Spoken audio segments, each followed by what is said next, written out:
My mother died with her head in another man's lap. The car collided head-on with a milk tanker, which in turn crashed into an oak tree, sending acorns pinging and bouncing off the bodywork like hailstones. Mr. Shearer lost an appendage. I lost my mother. Fate laughs at probabilities. The car was a bright red Fiesta that my mother called her sexy little beast. She bought it second-hand and had it resprayed at some backstreet cutting shop my father knew about. I watched her leave that day. I stood in the upstairs window as she reversed out of the driveway and drove past the Tinkler's house and Mrs. Evans, who was pruning her rose bushes, and Millicent Jackson, who lives on the corner with her 12 cats. I didn't realise that my world was coming apart until later. It was as though she had taken hold of a loose thread, and the further she drove away from me, the more the thread unravelled like a cheap sweater. First the sleeve, then the shoulder, then the front and back, till I was standing naked at the window. My Aunt Kate told me what happened. Not the whole story, of course. Nobody tells a 7-year-old that his mother died with a penis in her mouth. Those details tend to be glossed over like plot holes in a shitty movie, or questions about how Santa Claus squeezes down all those chimneys in a single night. Everybody at my school knew before I did about my mother, not Santa Claus. Some of the older boys couldn't wait to tell me while the girls giggled behind their hands. Do you know how embarrassing that is? My father said nothing, not that first day or the next or any of the subsequent ones. Instead, he sat in his armchair mouthing words as though conducting some unfinished argument. One day I asked him if Mum was in heaven. No.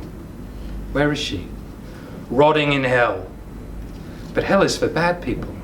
It's what she deserves. I'd always assumed that Mr. Shearer also went to hell, but discovered later that he survived the crash. I don't know if they reattached his penis. I don't expect they cremated it with my mother.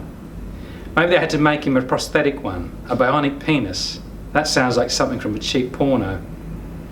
Details like this have stayed with me, while most of my other childhood memories disappeared into the long grass.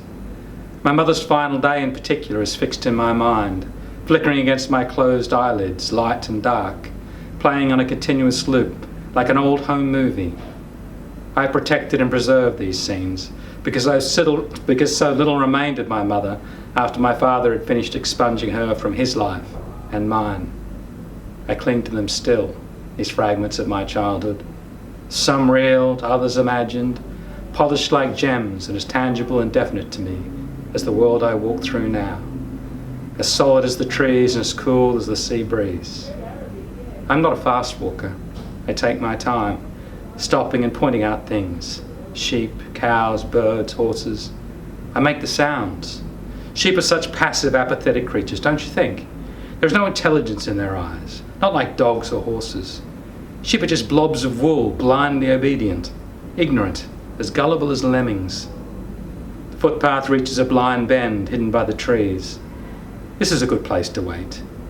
I sit with my back braced against the trunk and take an apple from my pocket along with a blade. I don't mind waiting. Patience is not an absence of action. It is about timing. We wait to be born, we wait to grow up, and we wait to grow old.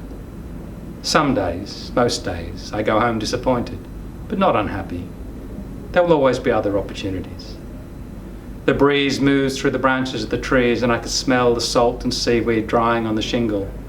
A sharper gust of wind blows leaves against my legs, and somewhere above me a dove coos monotonously. Then a dog barks, setting off a conversation with others, back and forth, bantering or grandstanding. I get up and put on my mask. I slip my hand into my trousers and cup my scrotum. My penis doesn't seem to belong to me. It looks incongruous, like a strange worm that doesn't know if it wants to be a tail or a talisman. Sitting again, I lean against the tree, watching the path. This is the right place. This is where I want to be. She will be along soon, if not today, then perhaps tomorrow. My father liked to fish.